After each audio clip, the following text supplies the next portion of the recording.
To the keynote lecture on human rights in times of crisis, the role of the university.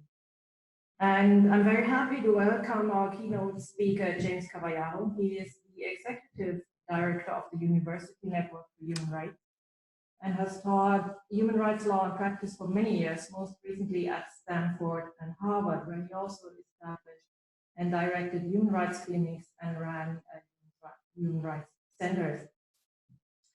In June 2013, Cavallaro was elected to the Inter-American Commission on Human Rights, whose president he was from 2016 to 2017.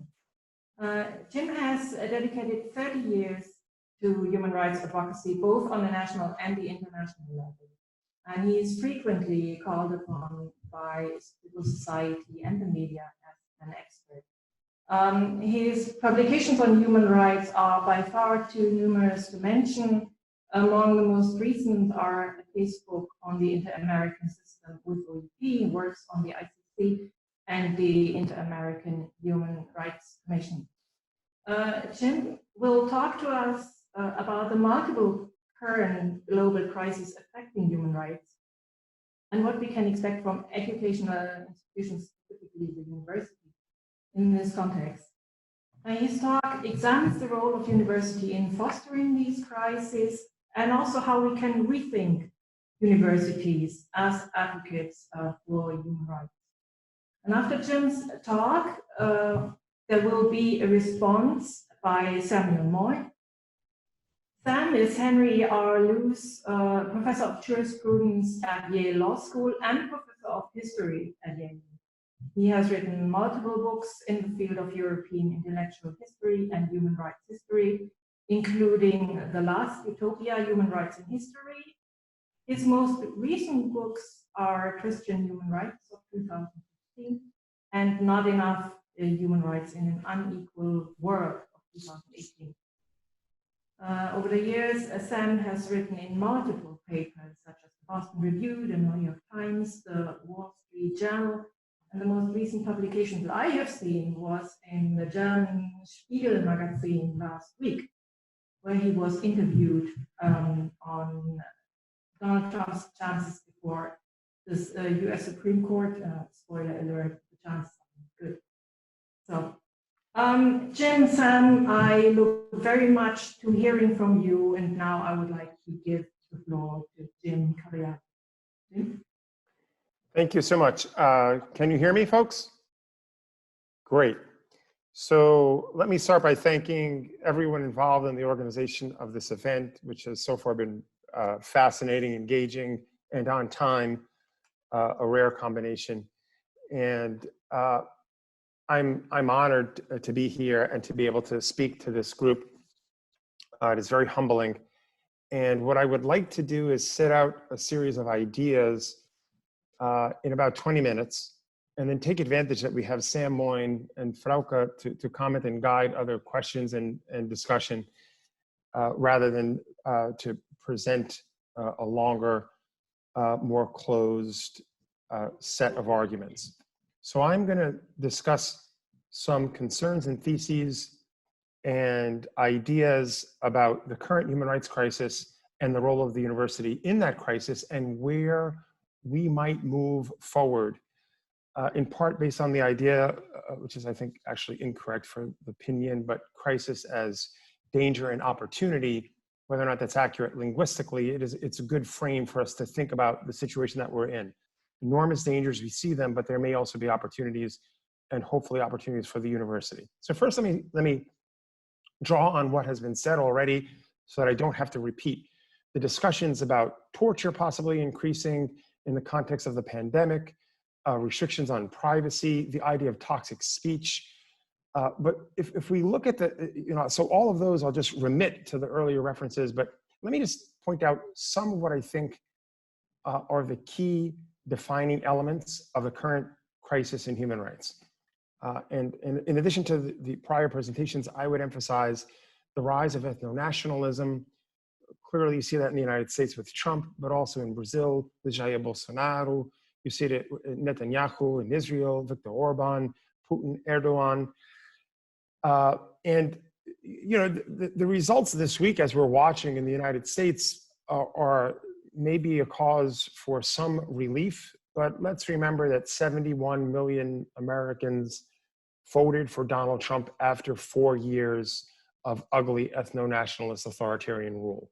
So that the crisis continues, even if we have maybe been given a lapse or a moment when we can reconfigure or reconstitute a state that responds more effectively to folks' needs in a way that doesn't facilitate the kind of ethno-nationalist pandering that has been so successful. You know, we can look, and I won't go into detail about levels of rights abuse, state killings, et cetera, around the world. You can look at Human Rights Watch, Amnesty, other sources to get that sort of data. Let me kind of, if you will indulge me, jump to what I think some of the underlying causes are. And I think that'll help frame the discussion for where does the university fit into this. So I would flag really 3 or 4 major causes. First is the polarization of wealth. And this is something we've seen over the last 4 decades, both within countries, within countries in the global north and countries in the global south, and between the global north and the global south. Increasing polarization, stagnation of the income of working classes, and obscene levels of wealth of an increasingly small group of corporate leaders and privately wealthy billionaires. Second, environmental destruction, climate change. We see the consequences in real time. They will only intensify unless radical change occurs. Radical change does not look like it's on the horizon in the short run. So we should expect climate change and all of the concomitant consequences of climate change to continue. Among those, I would highlight mass migration as a result of climate change, which has increased, whether it be from droughts or floods or other extreme weather events that move people across borders. And there's a loop, I think a cycle where mass migration in a situation of wealth polarization and stagnation in terms of economic opportunities, but also wages of working classes, mass migration produces further ethno-nationalism. It feeds ethno-nationalism. And so you have this really unfortunate feedback cycle. And I think all of that together has led to a collective loss of confidence, particularly in the global north. I think there's been a loss of confidence in the global south for more time in both the rule of law and human rights, which were, I think, more broadly accepted, say, in the period immediately after the fall of the Berlin Wall as solutions for Western Europe, for Eastern Europe, for humanity. Okay. Now, human rights in this, another important factor, and this will tie into the universities. I think we're also witnessing the collective inability of the human rights movement to respond.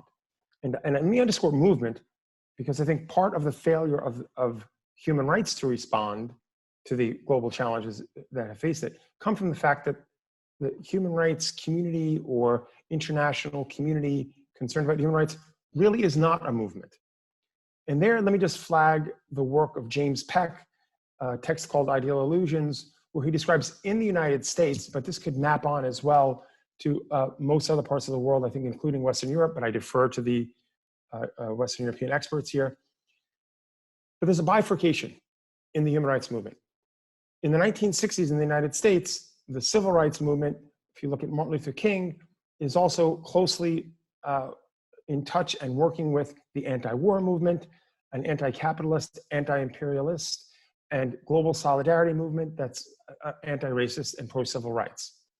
And by the 1970s, on Peck's thesis, with which I largely agree, there is a creation of a specialized, professionalized human rights body of organizations, Amnesty International, Human Rights Watch, Lawyers Committee for Human Rights. There are others spread across the world.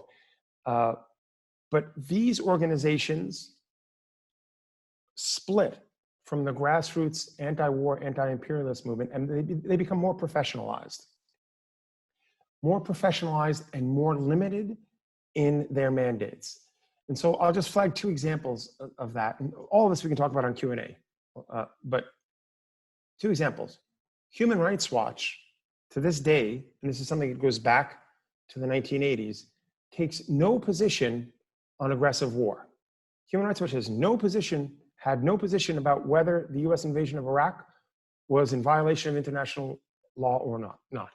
It takes no position on whether the United States having military bases and engaging in special ops around the world, firing missiles from drones, sending troops here, sending troops there, whether those actions violate international standards, which is curious and problematic, and we can talk about that. I just want to flag it as an example of this split between the mass movement of human rights, which is characteristic of the 60s and into the early 70s, and a professionalized cadre of human rights NGOs that are largely out of touch with community-based and grassroots organizations. And then another piece of evidence that I'll flag, and we have Sam Moyne here to talk about this in greater depth, is the Not Enough Thesis, which is that as human rights organizations, INGOs, Human Rights Watch, Amnesty are growing in really the 80s and 90s and the first part of the 21st century, so too is growing a neoliberal consensus and gross inequality in wealth distribution. And the INGOs have very little to say about that. So that their growth and their relevance is consistent with a failure to engage in questions of distributive justice. Okay, third, let me look at the university and the role of the university. And I think the question that I would love for us to discuss together is, what should the role of the university be in society in general? And what battles should the university take on as its own in order to ensure that there is a society that is sufficiently open, democratic, tolerant for a university to exist? So the fight for science and knowledge is probably not enough. I think the university needs to be engaged in ensuring that the underlying conditions, the foundations necessary for a university to thrive exist. And what are those conditions? I think there are conditions of peaceful coexistence, of tolerance, of rule of law, of basic democratic values, and I think some degree of equality between and among citizens, some degree. In other words, not absolute equality, not Mao shirts, but we can't have the kind of gross inequality that subordinates some people to subaltern status and others to obscene wealth, or not subordinates them or elevates them. And here, I wanted to sort of raise an idea that I've been thinking a fair amount about in the past month or two. And it's, it's the idea of the neoliberal consensus of the past 20 or 30 years, and the way that consensus has affected the university.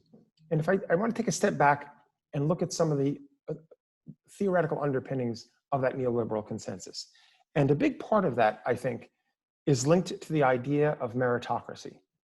And so here I wanted to cite Michael Sandel's Tyranny of Merit, but also Michael Young, who coined the term meritocracy, the rise of meritocracy. And the core ideas of meritocracy and what they mean for the university.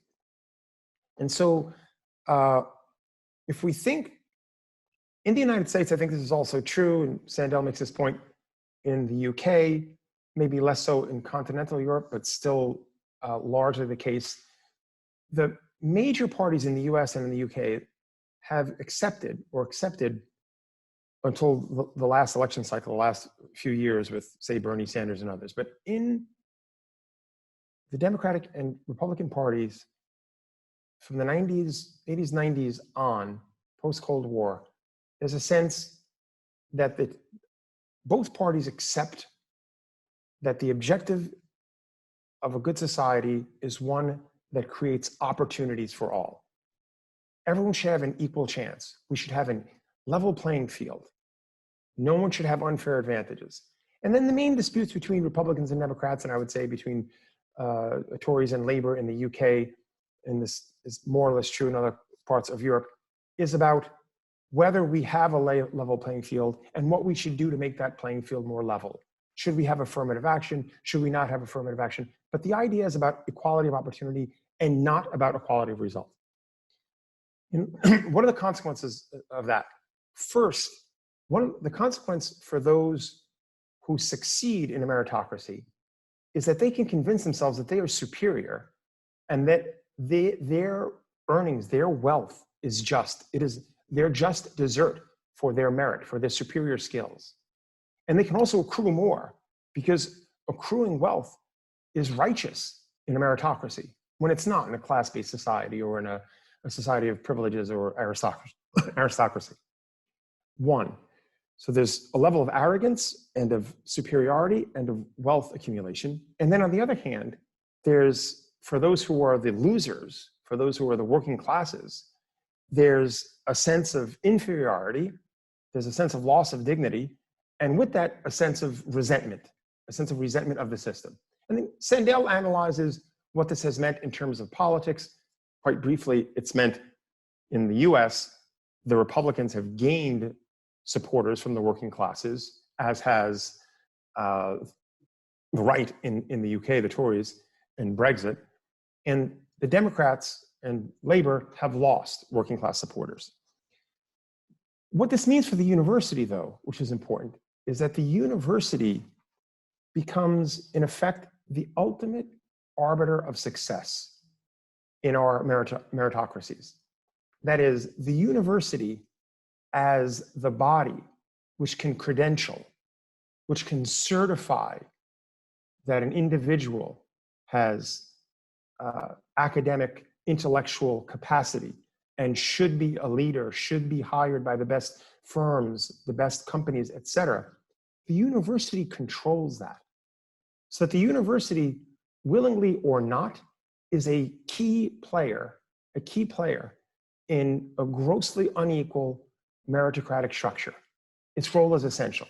And I think what we want to do is question profoundly what it is that universities should do when given that role. And here, I wanted to end with a few ideas on more concretely on human rights. And this is the part where I really welcome your thoughts and your critiques. If I'm right about the premises so far, and I'm relying on the intellectual work of others, then the question that I raised earlier is a question that we want to consider, which is, what should the role of the university be when it has, willingly or not, been given the role of providing the imprimatur on the winners, deciding who will be the winners in our very hierarchical meritocratic societies? And I think the university, in part because the logical consequence of this breakdown of our society, of the gross polarization in wealth, the gross inequality, the subjugation of the working classes, not just economically, but spiritually and morally, to subaltern status. And this I'm talking about in the developed world. The university is working in that realm. And it should, I think, push back against that, if for no other reason than the university itself is threatened. The university in the United States has been threatened by Donald Trump in many ways. But what should the university do to challenge its unfortunate role in the replication of and the reification of these hierarchies? And there, I think we have to understand, more in the US than in Europe, the university, unfortunately, in the United States is a business. And universities are run like businesses. Private universities, even state universities.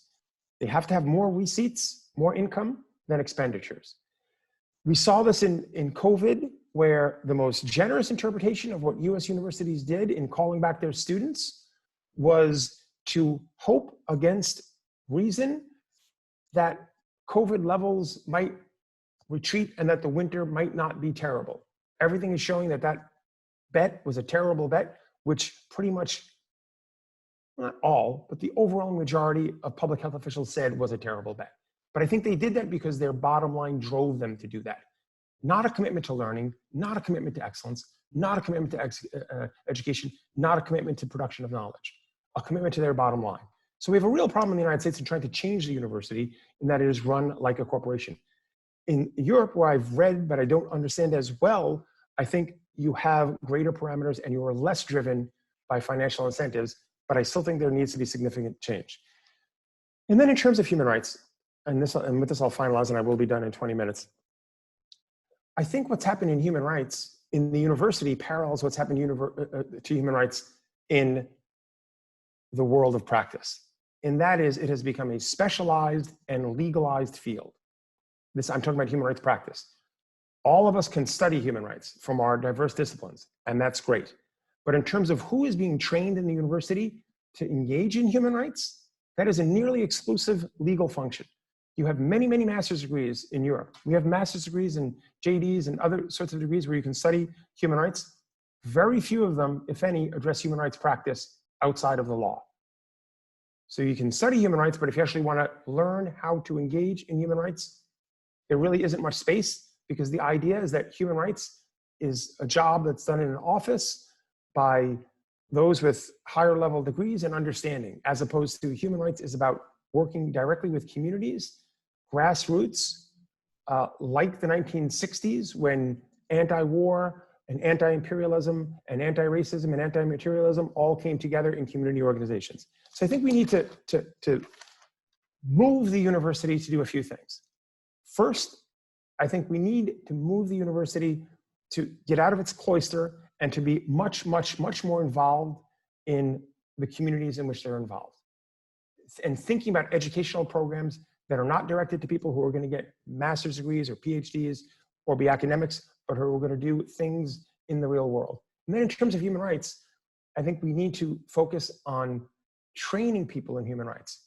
Students that I teach about human rights law or other areas of human rights want to engage. They want to work on social justice, and the university does not facilitate that.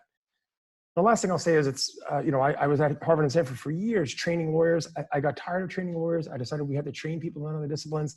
And that's what I do now. The University Network for Human Rights is an organization that we established with this explicit purpose: to train folks in a range of disciplines to work with communities, to work with social justice organizations, to press for human rights. I think the university should embrace that mission much more broadly than it has and it does, and move beyond teaching human rights excuse me, as an area of study from many disciplinary perspectives. Great.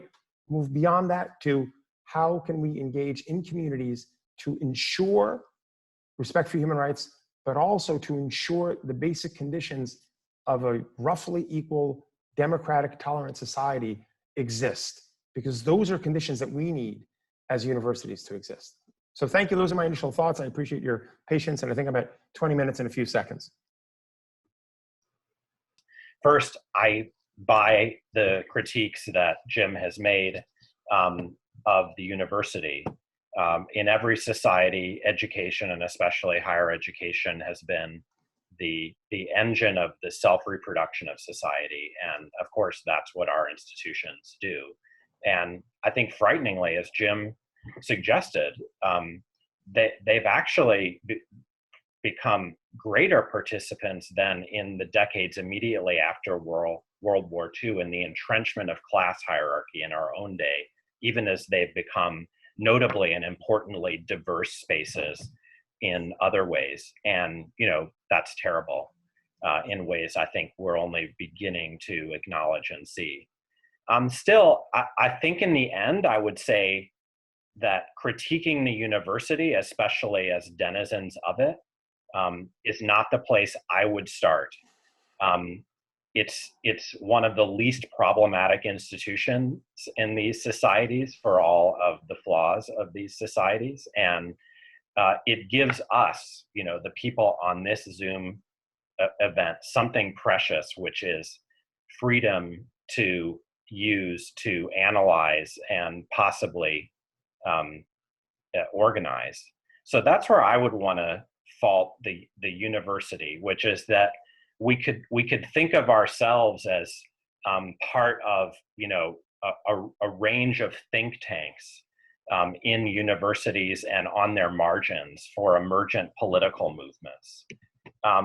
The trouble, I think, is that that's been a scary prospect for many academics who, in spite of the academic freedom they enjoy to say what they want, including politically, have tended to want to view themselves in the guise of apolitical expertise rather than engaged citizenship.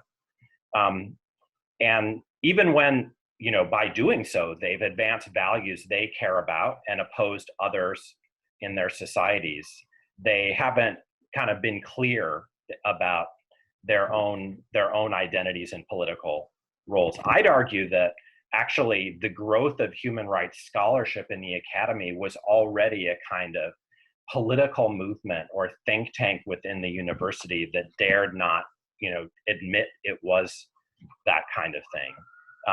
In reality, we know that human rights studies grew in the university as a kind of group of affiliates of the human rights movement as it grew since the 1960s and 70s, sometimes as a set of analytical cheerleaders for the achieved form of the human rights movement, and then subsequently, I think, or really all along, as a space, especially in law schools, for training new cadres for joining the human rights movement.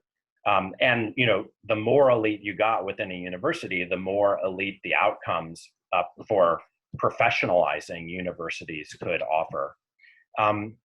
So, you know, my proposal would be, in the spirit of Jim's great comments, to reimagine human rights studies in the university in the light of what it always was, a political movement to its core, not just outside the university, which it was, but inside.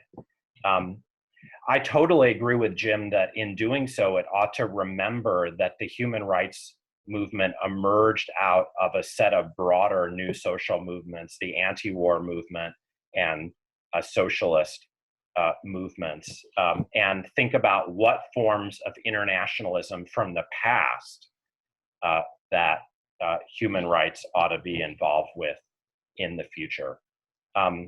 Along the way, of course, for myself, I think we ought to use our academic freedom not just to cheerlead for, but indict human rights movements. The only small place I would differ slightly with Jim is I don't think we can have deference, especially mindless deference, to grassroots movements, whatever they are. They make mistakes. They're as often on the, you know, reactionary side of things as on the progressive one. And of course, even to tell those two categories apart, we have to think clearly about politics and make arguments about the just and the right. And so I think of a think tank in a university as a place to figure out what are the criteria for what counts as a grassroots movement to champion or criticize. Finally, it seems as if scholars and universities, for all their, you know, professionalism, which they need to maintain, and rightly so, can think of themselves as having space from the immediate that movement actors don't always have. And it seems like it ought to be our role to be utopians, to think about constructive alternatives rather than merely criticize actors out in the world, states and non-state, or the human rights movement itself, which of course I reserve the right to do. But we need to move beyond the critical towards the constructive or programmatic, because I mean, looking out from where I'm sitting, where Donald Trump, as Jim mentioned, won the second most votes of any presidential candidate in American history, it seems like what we most lack in our world is imagination, you know, and not that others, notably, you know, novelists and poets are there to enlarge our imaginative horizons, but with our intellectual freedom, it seems like we ought to have our principal role in pushing back the the frontiers of what's credible in politics after a long period in which pretty narrow and technocratic understandings of politics, including in the human rights movement, prevailed. Thank you.